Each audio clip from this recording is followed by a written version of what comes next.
The best person who can take good care of you once you get older is the younger person you are now. Does that sound familiar? How about this? Prevention is better than cure. Or this, health is wealth.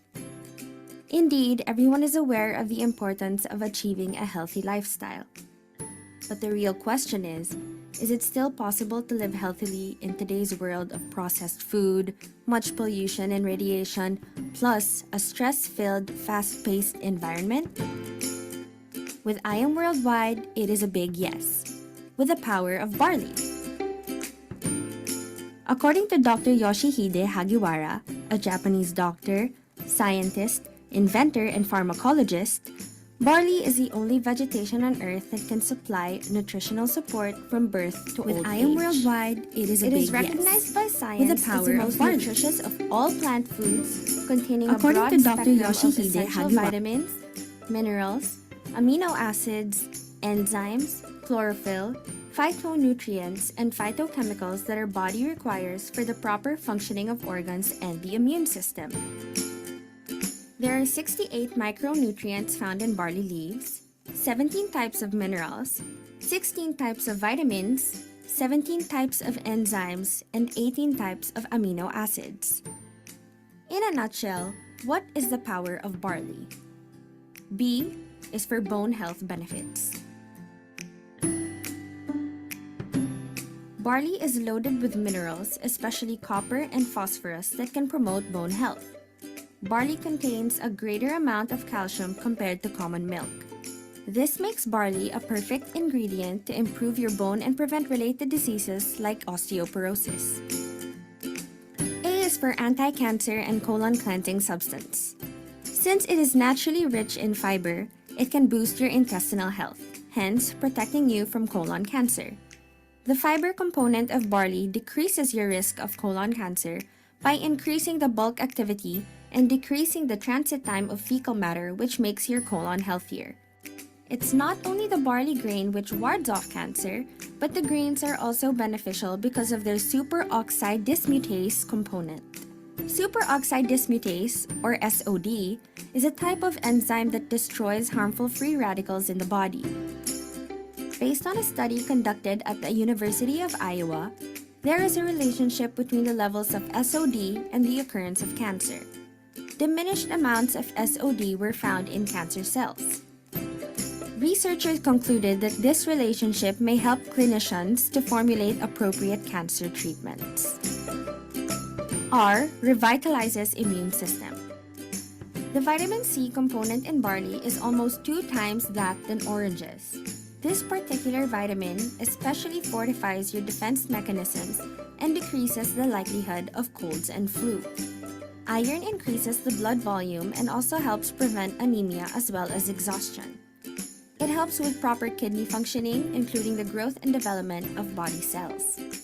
L lowers cholesterol and blood sugar. Barley contains an important soluble fiber called beta-glucan. This heart-healthy fiber aids in lowering cholesterol levels and is also found in other grains such as oats. This soluble power dissolves and binds with fatty acids in the body, which lowers bad cholesterols. Also, a recent study from the Lund University in Sweden shows that barley can rapidly improve people's health by reducing blood sugar levels and the risk for diabetes. The secret lies in the special mixture of dietary fibers found in barley, which can also help reduce people's appetite and risk for cardiovascular disease. E expedites healing of the body. After dissolving barley in the body, there are 3 very important constituents which are stored in barley products. First is beta-glucan, second is essential amino acids, and third are fiber constituents which accelerates the energy in the body with high resolution. Eventually, the body feels relief, which automatically leads to healing therapy in the muscular systems. Also, barley is rich in zinc, which promotes healing. Y youthful beauty and energy. Barley is packed with vitamin C, antioxidants, and minerals. All of these are excellent for your skin. It has been proven to reduce inflammation in the body. Do you know the expression, healthy body, healthy skin? The antioxidants in barley help make you look younger. Barley helps to eliminate toxins from the body, giving you the appearance of younger and healthier skin. Need to experience the power of barley? Bone health benefits, anti-cancer and colon cleanse substances, revitalization of the immune system, lowering of cholesterol and blood sugar levels, expediting healing of your body and youthful beauty and energy? Try I Am Worldwide's barley for the entire family. Amazing pure barley powder, amazing barley capsules, and amazing choco barley for kids. Let this be the start of your healthy living.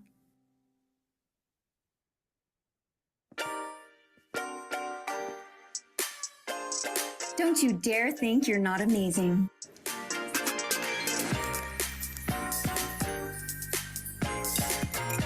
Believe that you are, and you will feel your best. It can make you more confident in your own skin and energized to face the world ahead. So you can do what you love and do a lot of it. You are more than just beauty.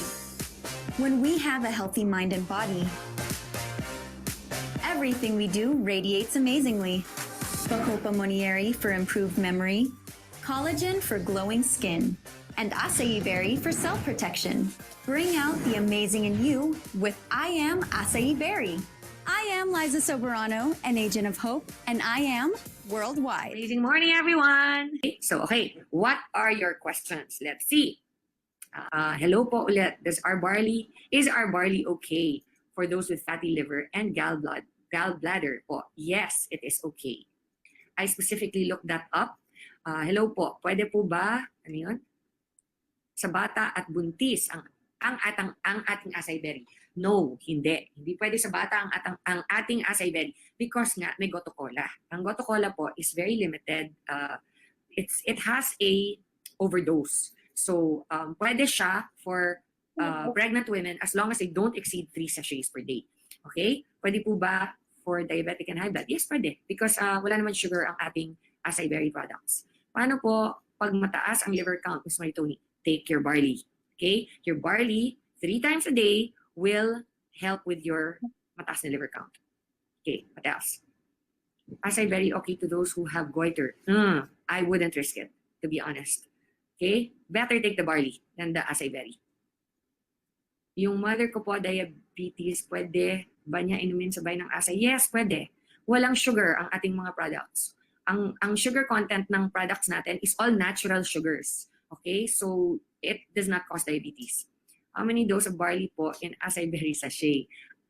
That is, for 1 sachet, I think it is about 1 gram lang. So, it's very little. That's why you have to take your barley along with it. Pwede po ba sabay sa isang araw ang barley? Of course, pwede. Yes, definitely. In fact, I would suggest you take barley in the morning, acai, and then barley and acai at night. That's what I suggest. Hello po, Miss Ton. Okay po ba na ipainom sa baby? Of course, pwede.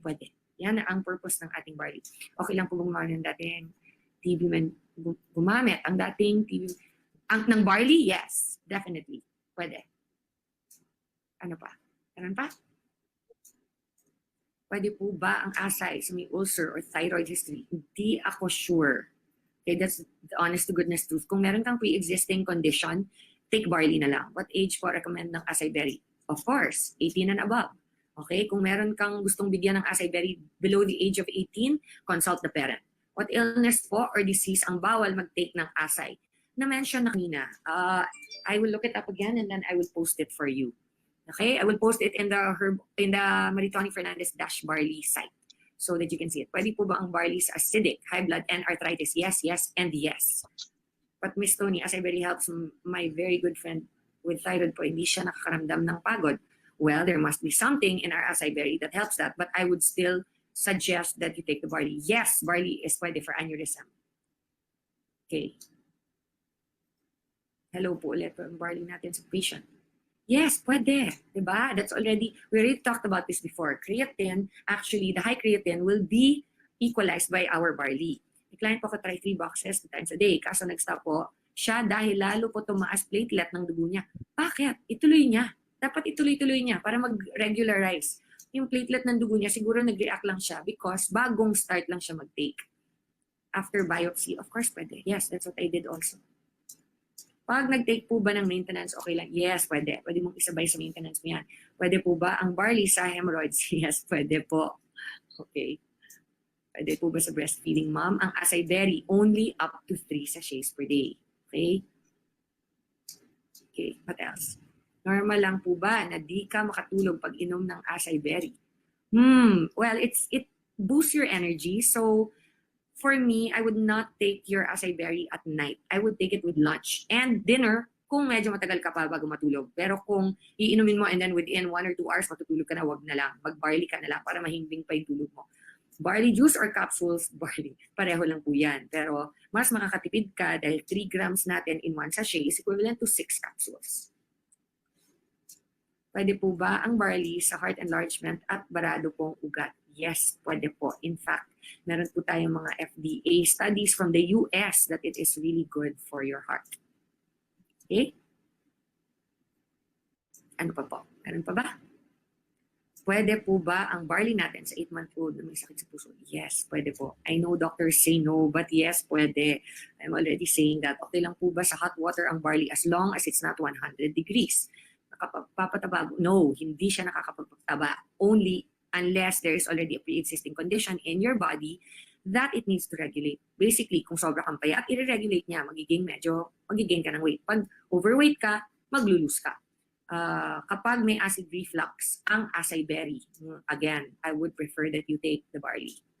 Okay? Or if you really want to take your acai berry, sabay mo sa barley para to be sure na hindi ka magka-acid reflux. Okay?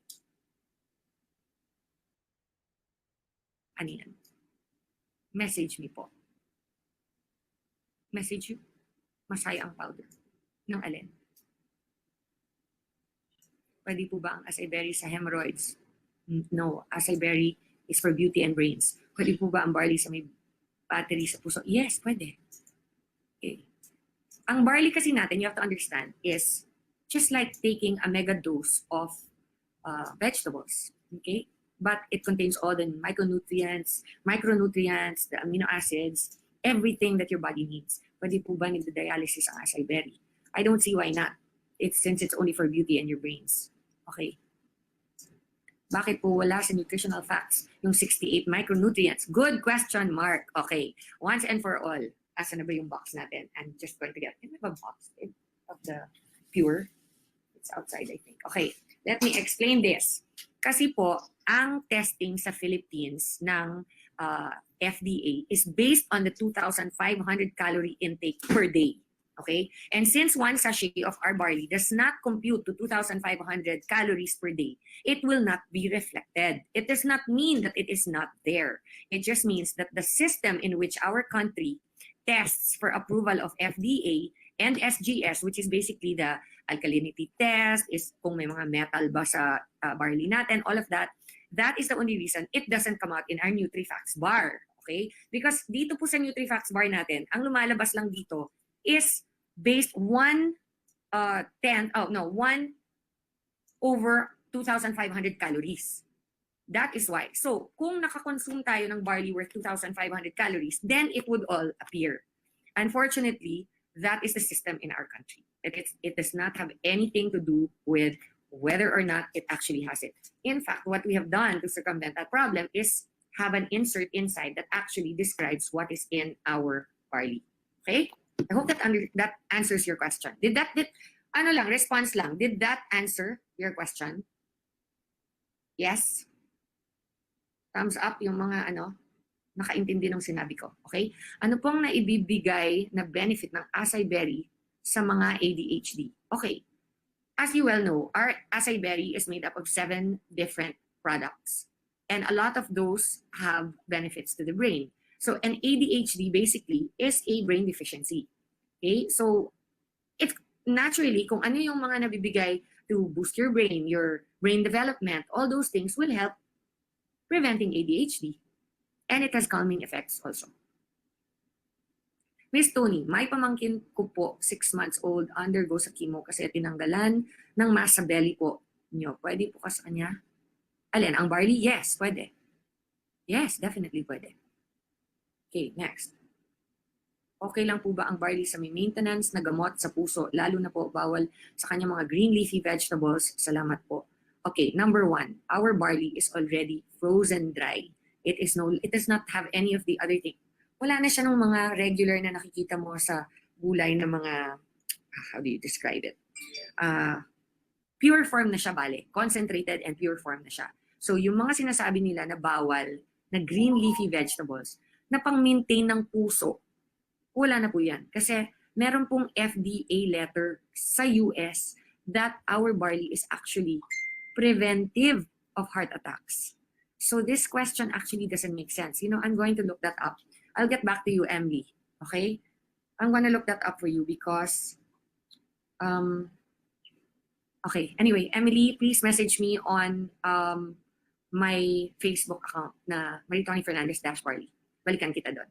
Pwede po ba sa 12 years na na-stroke po? Possible po ba yun na makatulong? Yes, pwede. As long as we are alive, our bodies can still heal. Okay? Next question, please.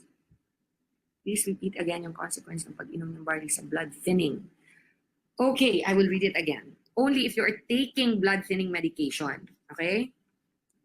Barley is a rich source of vitamin K, which is an important vitamin for blood clotting.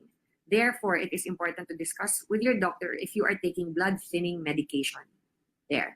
Bakit ka mag-take ng blood thinning medication? Only if they suspect you have a blood clot in your body. That's the only time. Or yung meron kang some kind of tumor blockage of some kind. That's it. Pero unless you're taking blood thinner, there's no reason for you not to take our barley. Okay? Watching from Japan. Hi, Ate Irene. How are you? Ba't ka nasa Japan? Pwede po ba sa daughter ko na 5 years old may ASD? Yung acai berry? Yes, pwede. Of course. Pero ano ha, I would only give one sachet per day kasi nga merong mga other ingredients doon. Is there any test po na, testy po na gumagamit ng barley na may Bell's palsy syndrome? Yun po yung I know what Bell's palsy is. I think it cannot harm, it cannot do any damage, and it might actually help. Kasi ang Bell's palsy actually is just a muscle na nag-collapse sa face mo. So normally, that actually, you know, Bell's palsy normally corrects itself.